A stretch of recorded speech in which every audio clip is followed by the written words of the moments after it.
Office पनि पुरा फाटिया छ हाम्रो त घरहरु सदस्य भत्ता हुन्न छन्। हाम्रो अफिस अलि तलतिर छ। यहाँबाट अब वाइफाई। नेपाल में शुक्रवार रात को आए तेज भूकंप में 128 लोग मारे गए हैं और 140 से ज्यादा घायल हुए हैं। भूकंप का केंद्र नेपाल का जाजरकोट था और इसका असर दिल्ली समेत उत्तर भारत के राज्यों में भी महसूस किया गया।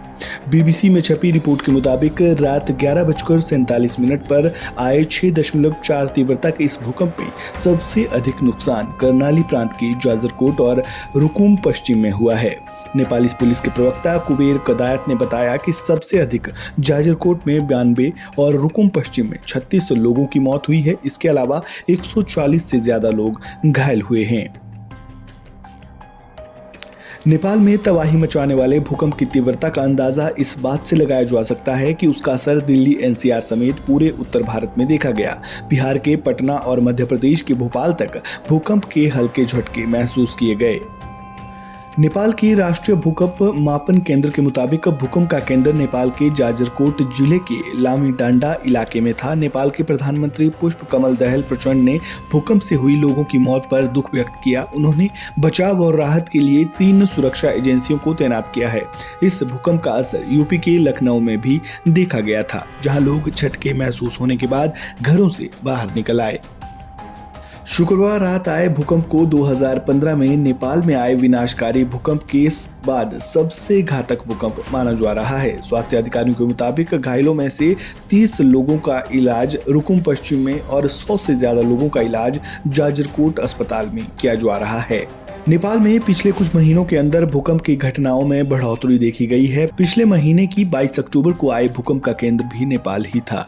नेपाल में भूकंप के 4 झटके लगे थे। सुबह 7:39 पर भूकंप का पहला झटका लगा, जिसकी तीव्रता रेक्टर स्केल पर 6.1 मापी गई।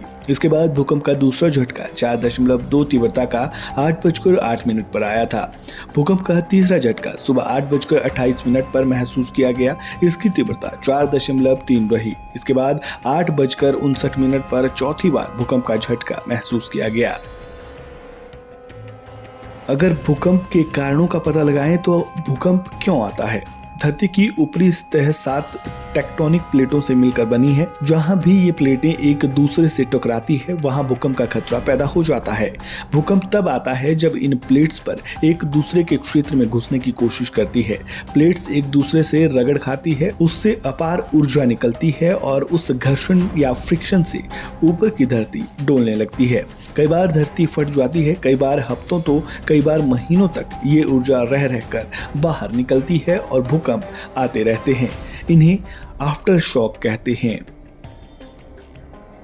इस खबर में इतना ही। बने रहे न्यूज़ सोशल के साथ।